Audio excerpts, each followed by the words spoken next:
ఓం శ్రీ సాయిరామ్. 1969 సంవత్సరం ఆగస్టు నెల సనాతన సారథిలో శ్రీవారి దివ్య బోధ ఆచార్య దేవోభవ. సాయిరామ్.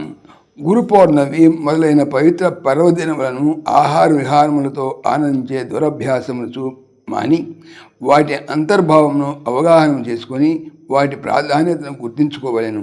ఈ దినము తమకు ఉద్దేశం అనుగ్రహించి మంత్రోపదేశం చేసిన వారిని ఆరాధించి వారి ఆశీర్వాదము పాత్రులయ్యే విధానం అనుసరించుడు పూనుకొనుట అలవాటు. అయితే గురు బ్రహ్మ గురు విష్ణు అని నిరూపింపబడిన గురువులు ఈ గురువులు కారు. గుణవర్జిత, రూపవర్జిత. గురువులంటే గుణ రూపములు రెండూ లేనివారు, సాక్షాత్కారము పొందినవారు, సాక్షాత్ ఆత్మస్వరూపులు. గురువు లేని విద్య గురుడి విద్య అనే మాట నిజమే. దేహమనే ఉపాధిలో బాధపడుతున్న వ్యక్తి గురువు కాదు. గుణాతీతమును, భావాతీతమును, రూపాతీతమైన మీ ఆత్మయే మీ గురువుగా మీకు త్రోవ చూపును. ఆత్మానుగ్రహమును సంపాదింప శక్తి సామర్థ్యము లేని వాడు గురుడివాడి అగును.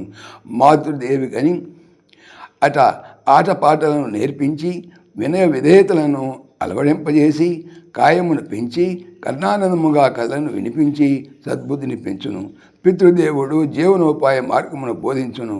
అయితే ఆచార్యులు ఇహములో శాంతిని, పరములో ఆనందమును అందించే విద్యను నేర్పి మృత్యు భీతిని పోగొట్టి అమృతత్వమునకు అర్హుడుగా తీర్చిదిద్దును. ఆచార్య దేవోభవ అనే వేదవాక్యమునకు ఇది ఆధారము. ఈనాటి గురువులు స్వార్థపరులు, అభిమాన మమకారములతో కలుషిత మనస్కులు కాబట్టి వారు ఆస్తికులకు సాధకులకును బాధను కలిగించున్నారు. శిష్యార్జన, ధనార్జన, కీర్తి సంపాదన కొరకు ప్రాకులాడే గురువుల వలన ఆధ్యాత్మికమే నశించిపోతున్నది. విద్యాగర్వముతో వెర్రవేగి బుర్రలు చెడిన గురువులు కూడా ఉన్నారు. కంకణాలు ధరించి శాలులను కప్పుకొని వాద విదగ్ధులైన పండితులు గురువులే అట. అయితే విద్యానందముతో పాటు ఆత్మానందము లేకపోతే భగవదనము దొరకదు. మహా విలువైన చిత్రమైనను, దివ్యమైన అక్షరములైనను, మంచి కాగితమైనను 20 పైసల విలువ గల స్టాంపును అంటించగా దాన్ని పోస్టులో వేసినా కావలసిన స్థలమునకు పోదు. పనికిరాని పదములను విలువలేని కాగితం మీద అర్థము కాని రాత రాసి కవర్లో పెట్టి 20 పైసల స్టాంపు అందించినా అది కావలసిన స్థానమును సురక్షితముగా చేరును. ఆర్తనాత్మనే స్టాంపు వేసి భగవంతుని ప్రార్థించిన పాండిత్యము కానీ జపతపాదులు కానీ లేకపోయినను అది అందును అనుగ్రహమును పొందును. నిజముగా ప్రకృతిలోని ప్రతి పదార్థము, ప్రతి సంఘటన మానవునికి ఏదో ఒక సదుపదేశం సంధించుతూనే ఉన్నది. మానవునికి ఏదో ఒక సందేశము అందించుతూనే ఉన్నది. ఒకప్పుడు దక్షిణామూర్తి సముద్రపోటున ఏకాంతముగా సంచరించుతున్న సమయమున అలలపై వారి దృష్టి పడినది. అలలు ఒకటి తర్వాత మరొకటి వరుసగా వాటిపై పడిన ఒక చిన్న చెత్త ముక్కను కూడా ప్రయత్నపూర్వకంగా గట్టునకు నెట్టివేయ మొదలైనవి. చివరకు పట్టిన పట్టుతో జయమును సాధించినవి. సముద్రము అగాధమే, అనంతమే అయినను దాని పవిత్రతను కలుషితముగా వించు ఆ చెత్తను సహించలేదు. అప్పుడు ఆహా ఎంత ఉత్తమ సద్బోధ అని దక్షిణామూర్తి సంతసించిరి. మానవ హృదయము అగాధము, అనంతము అయినను దానిలో వాంఛ అనే చెత్త పడనీయక దాన్ని పరిశుద్ధతను జాగ్రత్తగా కాపాడవలను. సశేషం.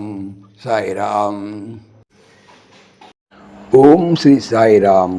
ఈ ఛానల్కి సంబంధించినటువంటి పూర్తి సమాచారము డిస్క్రిప్షన్లో చూడవచ్చును. సాయిరామ్. సమస్తలోకాః సుఖినో భవంతు. సమస్తలోకాః సుఖినో భవంతు. సమస్తలోకాః సుఖినో భవంతు. ఓం శాంతి శాంతి శాంతి. జై భోले భగవాన్ శ్రీ సత్య సాయి బాబాజీకి జై. జై సాయిరామ్.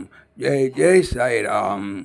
ఆత్మీయులకు మనవి, ఈ ఛానల్తో పాటుగా లెరన్ భగవద్గీత లైవ్ గీత అనేటువంటి మరొక భగవద్గీత ఛానల్ను నా చేత స్వామి చేయిస్తున్నారు. దీనికి సంబంధించిన లింక్ డిస్క్రిప్షన్లో చూడవచ్చును. సాయిరామ్.